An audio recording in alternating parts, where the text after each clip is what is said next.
ko. Pinukuhanan ko lang naman. Ano ang haggard ko? Oh, lalim ng ganito ko. Ah. Diba? Dito kami ngayon sa Chowking sa Santa Maria. Dahil, ano ba gagawin natin dito? Naglayas kami, nag-date kami. Ayan. Naiingit sa amin si Katie kasi naiwan may pasok. Tapos, nandito kami para maghalo-halo. Halo-halo is life. Parang sa tagal ng pag-alayo namin eh, hindi na kami. You cannot... Ngayon, nakita ko kung paano kayo mag-usap eh. Masaya eh.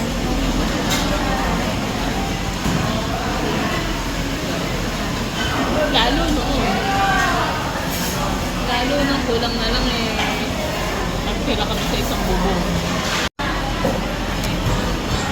At malabo na naman. Yun, lumilinaw nga pala. Ayan, with extra milk.